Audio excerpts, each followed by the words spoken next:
When learning Chinese, your progress depends on three factors: the content you study, the methods you use, and the time you dedicate. To achieve your goals quickly and efficiently, strive to optimize all three.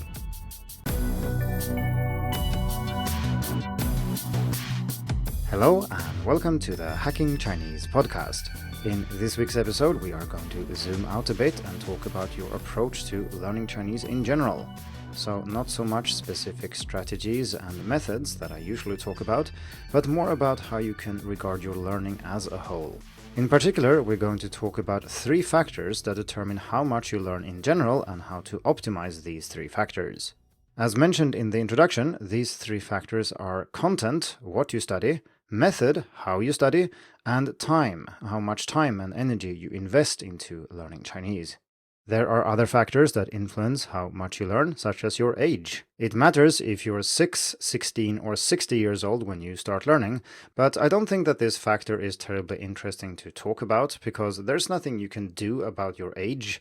You don't have a time machine, so you can't go back to when you were 6 or 16 and start learning then instead of now, so there's little reason to talk about it. And no, you're not too old to learn Chinese. You might be too lazy or too busy to learn Chinese, but you're certainly not too old, something I explored in an article that I'll link to in the description.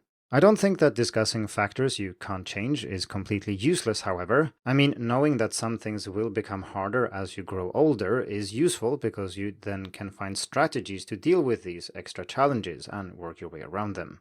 This is true for other areas than age. For example, people differ in how easily they pick up speech sounds and how easily they identify new sounds, and we also differ in other cognitive functions such as working memory capacity and so on, and understanding how these influence our learning can be helpful, but it's not something we can do anything about directly, and so I don't often discuss them on the podcast.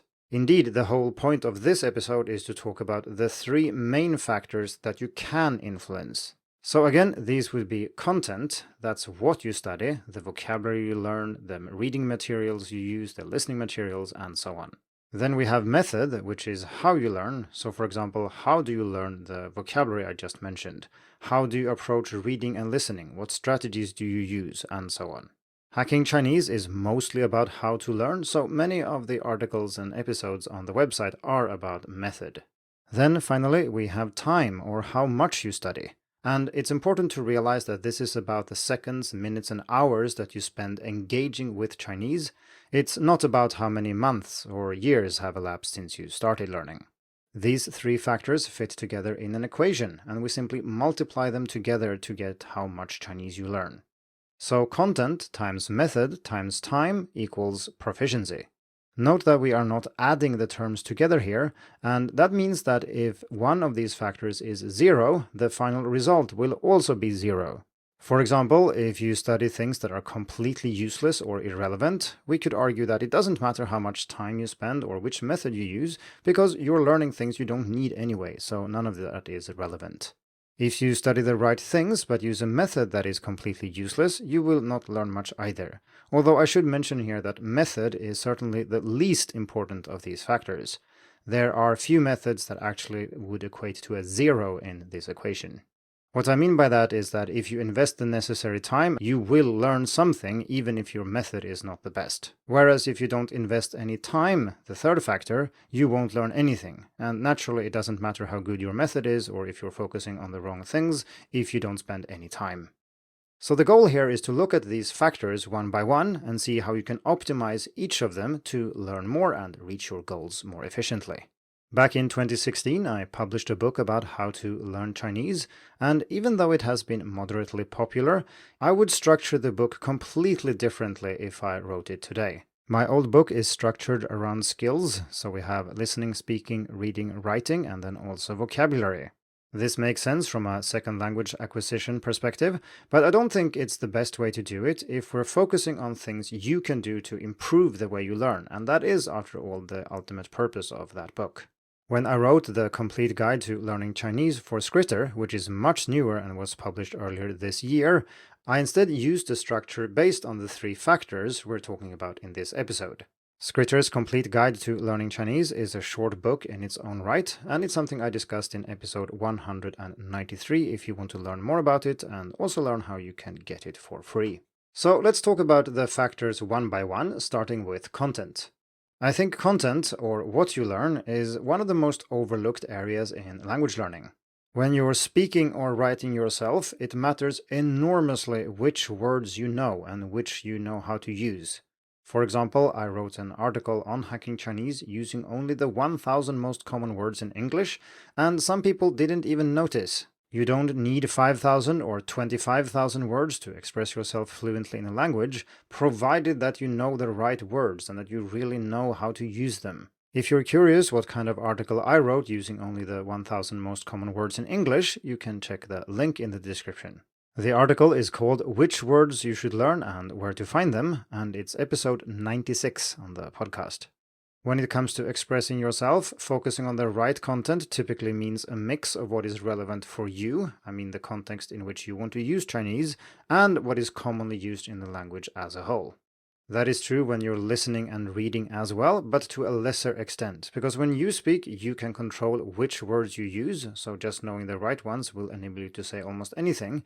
But when you listen and read, you're not the one in control, and the person writing or speaking chooses their own words, and they might not even know which words you know and so can't adapt. And this requires you to know a lot more words for listening and reading.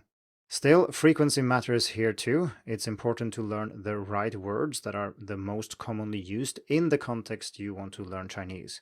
And if you're after a very broad proficiency in using Chinese in many different contexts, this might match a frequency list depending on what data that frequency list was based on. For more about the most common Chinese words, characters, and components for language learners, please check the article with that title or podcast episode 100. One way to think about content is through the Pareto principle or the 80-20 rule. While the exact numbers are not the point here, it remains a fact that a low percentage of words, say 20%, accounts for 80% of content in interactions. Therefore, by focusing on the most useful language first, you will dramatically improve your ability to communicate in Chinese. This is also directly linked to Zipf's law, which basically states that the frequency of a word is inversely proportional to its rank in a frequency list, which in normal English means that the most common word is used twice as much as the second most common word, and 3 times as often as the third most common word, and so on. The bottom line is that there are tens of thousands of words that you might want to learn in Chinese, and if you learn them in a random order, it would take a very long time to get anywhere. But if you focus on the words that are the most common and also the ones that are most useful in the context you want to use Chinese, you can make very rapid progress. Before we move on to the next factor, here are 5 articles that I would like to recommend to help you focus on the right content. As usual, I've put links to all these articles, and many of them also have podcast episodes, in the show notes. Number 1 is Kickstart Your Chinese Character Learning with the 100 Most Common Radicals. And if you haven't studied the building blocks of Chinese, this is the place to start. Next, we have Which Words You Should Learn and Where to Find Them, which I already mentioned. Then we have the 10 best Chinese reading resources for beginners, intermediate, and advanced learners, and this will then help you to focus on reading that matters to you. Then we have the most common Chinese words, characters, and components for language learners and teachers, which I also mentioned. Finally, we have Do You Have to Write Chinese Characters by Hand? And I wanted to recommend at least one such article, because content is not only about what you focus on, it is also about things you can safely ignore. So another example of this would be episode 202, when we talked about if you can ignore the pronunciation of radicals, which is indeed the case. This brings us to the second factor, which is method, or how you study Chinese. And as I mentioned initially, this is what Hacking Chinese is largely about. I started the website in 2010 and then the podcast in 2020, mostly to address questions related to how to learn all the things that we're supposed to learn in Chinese class, or if we just want to learn Chinese for some other reason.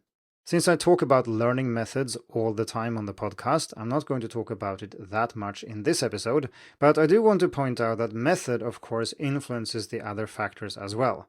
For example, if you found a method that you like using, you're more likely to invest the necessary time to learn.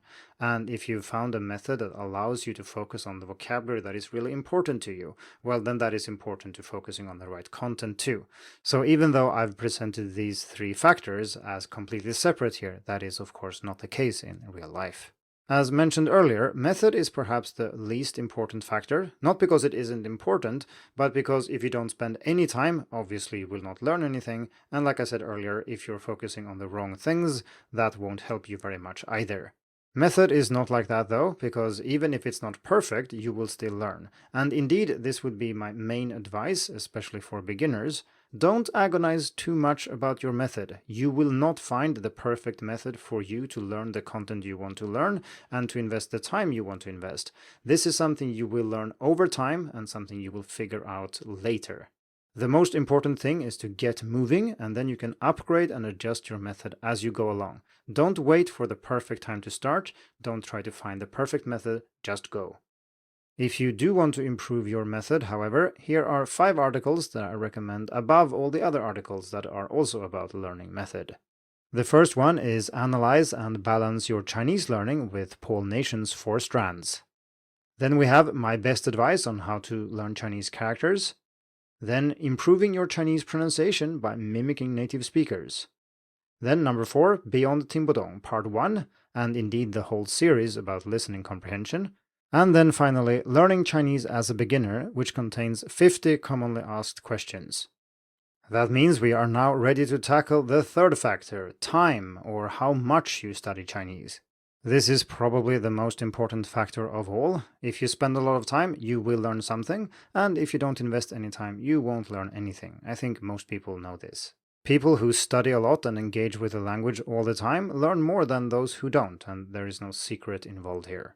As mentioned earlier though, I think it's extremely important to think of time in minutes, hours, or some other smaller unit rather than months and years.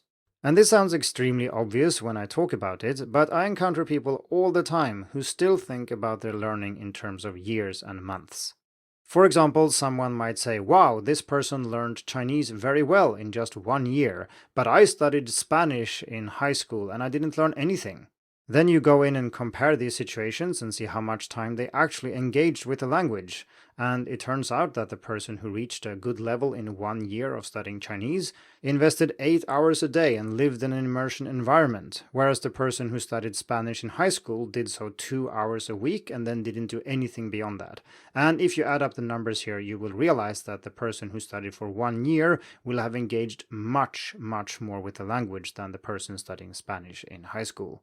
So simply saying that you've studied Chinese for 1 year or 5 years or 15 years doesn't really mean anything. That's not what we're interested in.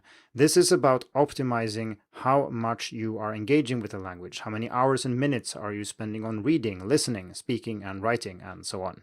This becomes more important when you've studied Chinese for a few years, because it's easy to think that just keeping studying, keeping the clock running essentially, will mean that you learn more. But this is not the case. You learned the Chinese you learned when you started out because you invested time into learning Chinese. And if you stop doing that or decrease the amount of time you spend on Chinese, you will naturally learn less. This is closely related to motivation, of course, and if you can find strong intrinsic motivation to learn more Chinese, that will inevitably lead to you investing more time into reading and listening and all those other good things that will improve your Chinese. If you want to learn more about intrinsic motivation and how it can power your learning in the long term, check out episode 188. Many of the interesting topics related to time is actually not specifically related to learning Chinese. It could be learning French or getting better at juggling or something else, but I do think they are important to talk about. Here are 5 articles I recommend in particular, and as usual, I'll put links in the show notes. First, we have Habit Hacking for Language Learners. Then we have Time Boxing Chinese, Get More Done in Less Time. Then How to Find More Time Practicing Chinese Listening. Then number 4, The Time Barrel, How to Find More Time to Study Chinese. And then finally, How to Learn Chinese in the Long Term with Intrinsic Motivation.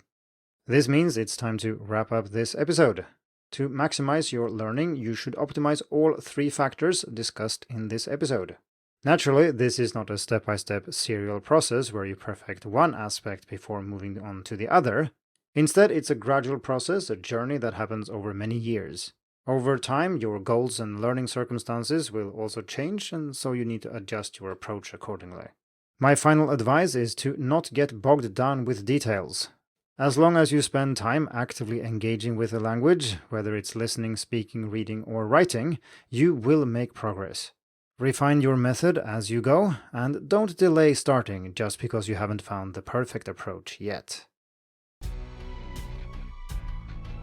Thank you for tuning in to the Hacking Chinese podcast. If you like this episode, please share it.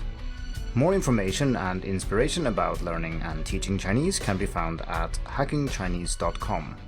See you in the next episode, and until then, good luck with your studies.